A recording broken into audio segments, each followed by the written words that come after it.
अस्सलाम वालेकुम नाज़रीन, मेरा नाम है वक़ास अहमद। नाज़रीन, ईरान ने अमरीकी हमलों का जवाब देने के लिए ऑपरेशन बिशारतुल फ़तह का आगाज़ कर दिया है और इस ऑपरेशन के पहले मरहले में ईरान की तरफ से अमेरिका के मिडल ईस्ट में 2 मिलिट्री बेसिस को टारगेट किया गया है। ईरान ने अभी तक जिन मिलिट्री बेसिस को टारगेट किया है, इनमें कतर के शहर दोहा में वाक़या अमेरिका का एक बहुत बड़ा मिलिट्री बेस है, उस पर 6 मिसाइल फायर किए गए हैं और दूसरी तरफ इराक़ में जो अमेरिका का मिलिट्री बेस है, उसको भी मिसाइल से टारगेट किया गया है। ईरान का ये कहना है कि अगर अमेरिका ने जवाब में कोई कार्रवाई की तो अमेरिका के जितने भी मिडल ईस्ट में मिलिट्री एसेट्स हैं, उन सब को ईरान टारगेट किया करेगा और ईरान के जो मिसाइल हैं वो इन तमाम मिलिट्री एसेट्स को मिडल ईस्ट में टारगेट कर सकते हैं। तो यहाँ पर सवाल ये पैदा होता है कि क्या अमेरिका के कौन कौन से एसेट्स जो हैं वो मिडल ईस्ट में मौजूद हैं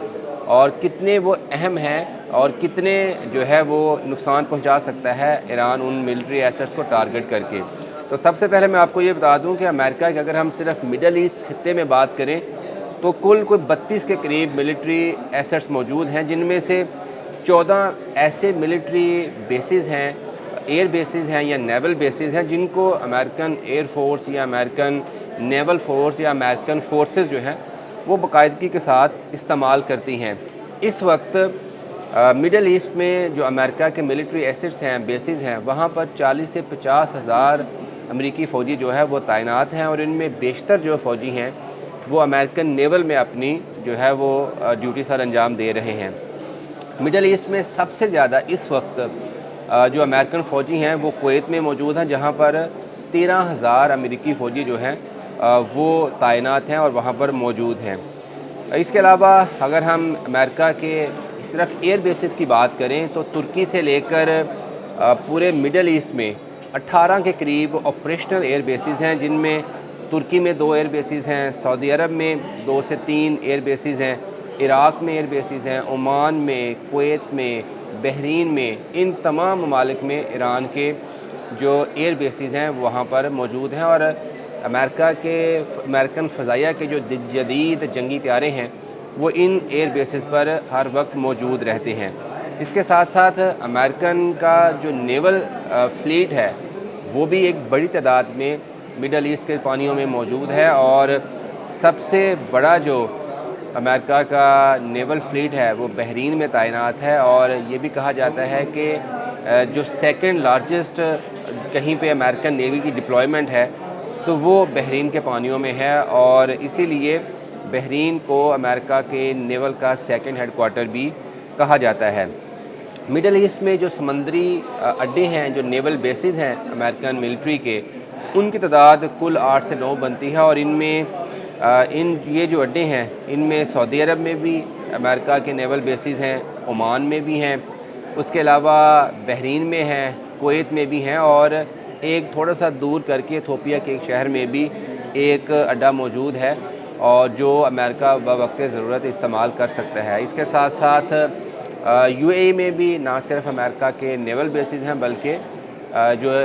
मिलिट्री बेसिस हैं वो भी मौजूद हैं। ये जितने भी बेसिस हैं, मिडल ईस्ट का जितना भी खित्ता है, ये ईरान से इसका जो फ़ासला है वो तकरीबन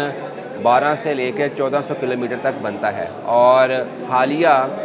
ईरान इसराइल तनाज़े में ईरान ने जो अपनी बैलिस्टिक मिसाइल की स्ट्रेंथ दुनिया को शो करवाई है तो उसमें ईरान ने 1400 किलोमीटर तक मार करने वाले मिसाइल भी फायर किए हैं। तो इसका मतलब ये है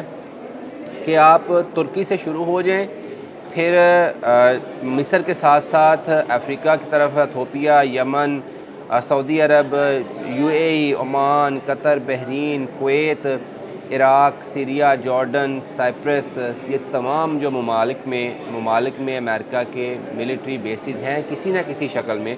वो तमाम जो हैं वो ईरानी मिसाइल के रेंज में आते हैं।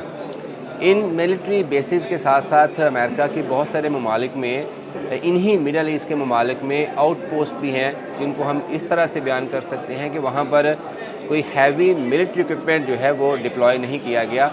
और लेकिन वहाँ पर अमेरिका के जो फ़ौजी हैं